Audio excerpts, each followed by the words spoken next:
Next up in our video tutorial series will be eligibility, and that involves adding students, core information, answering the eligibility questions, filling out the transfer forms as necessary, and then ultimately adding the student to a roster. Most of this will be done under the Students tab.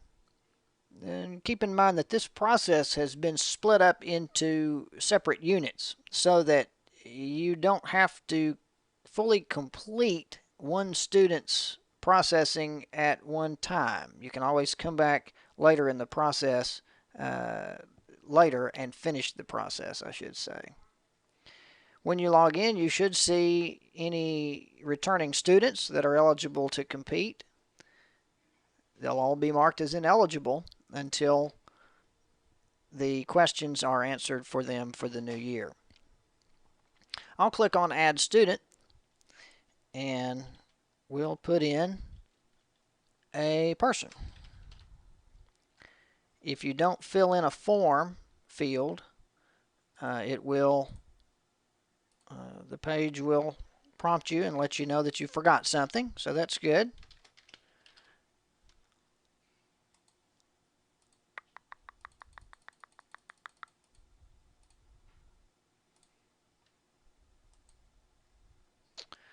All right.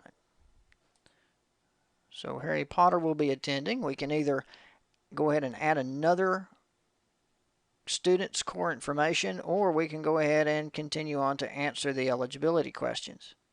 If I click back over on View Students, I should see little Harry. And you'll notice we have some search boxes, filtering. You can also change the order by clicking the top of the columns. So there's my student, and I can click, and until I answer the eligibility questions, I can go back in and correct misspelling or correct any of this information.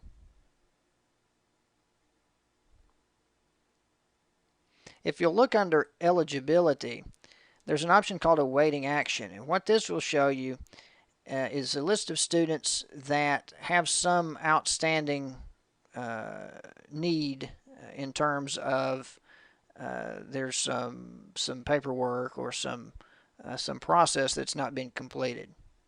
And in this case, we'll find the student that I just put into the system marked as ineligible, and with the button here saying that I need to answer the questions. So if I click right there, that will take me back to where I really was before and answering the eligibility questions for this student. If you have a homeschooled student, there's a special eligibility process for homeschool students, and you'll find a link to that information right here. You will go ahead and enter the core information like I just did, but you won't go any further in this process. Just follow those links. This is a dynamic interactive form, meaning that as you pick the correct answer, the next question depends on how you answer the question before you.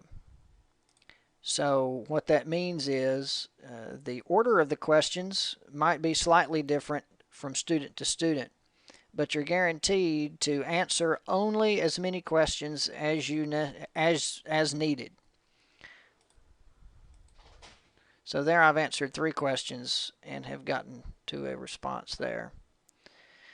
If the answers to your questions necessitate a transfer form needing to be filled out, you'll get that prompt also. There are certain circumstances where a student would not be eligible, such as if they did not meet the academic requirements. So you'd also get that prompt. We'll go ahead and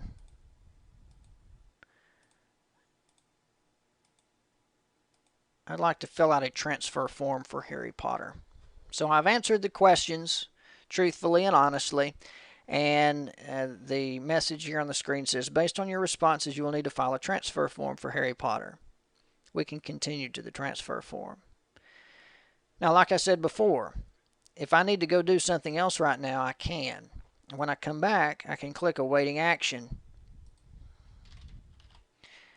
And now I see that the status for Harry Potter is that he's a transfer student, and I still need to complete the transfer form. So I can go right back to where I was.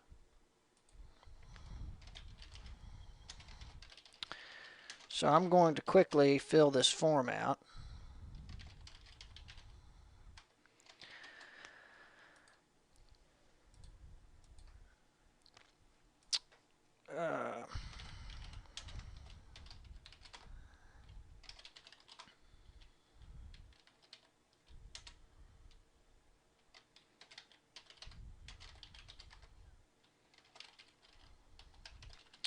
Hang with me here.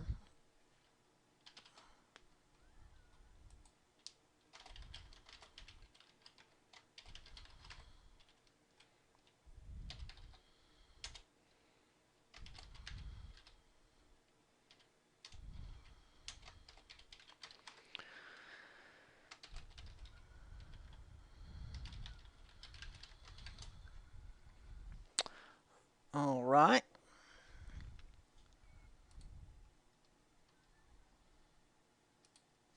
All right. So the only real difference between this form and what you may have seen before is that we've added a notes field such that if you select foreign exchange student, for instance, you can go ahead and provide the name of that program here in the notes field. But there is a hint here that tells you, if you do have the documentation that you need for these that are marked in orange, you can fax those to the number provided, and there's also an email address for scanning and emailing those documents to the office. But I have filled this form out. We've got all green here. That's good. And so we'll submit the form. All right. Once it's submitted, you'll receive what we're referring to as a case number, and that's just a handy little number that you can use and the folks in the office can use to track the documents that are relative to that particular student. You can go ahead and print this if you want to, because this also has the fax number for the office and the email address that you need to use if you're going to email the documentation. If we go back to awaiting action, we'll see that the transfer has been submitted. And as it goes through the processing stages, the status here will change. If the staff member at the office needs additional information, they will contact the athletic director through the email address on file, and this status will actually update and it will say waiting on school reply. Once the transfer has been ruled upon, if the student is deemed to be eligible, you'll see the ineligible change to eligible. The student will show up under the eligible students list, and you will see something similar to what you see here for Dale Skidmore, who is eligible as a transfer student with certain exceptions, and those being, for the most part, sports that the student is not eligible in until at least 12 months past the date of their last competition in that sport. You'll need to look up those rules. I'm not the expert on those. The final step in the eligibility process is to add the students to rosters. And if you try to perform actions on a roster that doesn't have a head coach, you'll get a message explaining that. Certification in spring sports will not be available until after the new year. So we'll go and look under boys basketball. This is a simple form. On the left-hand side, you'll see a listing of all of your eligible students, and this can be searched and sorted and filtered.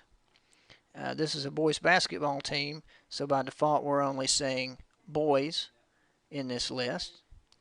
So we can add players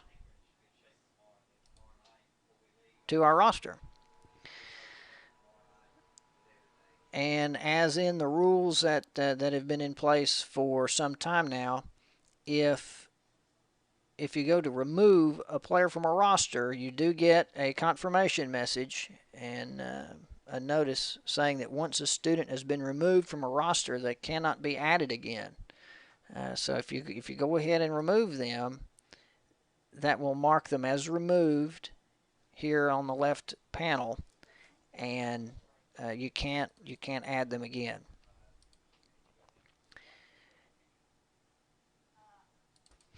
And that's about it for eligibility.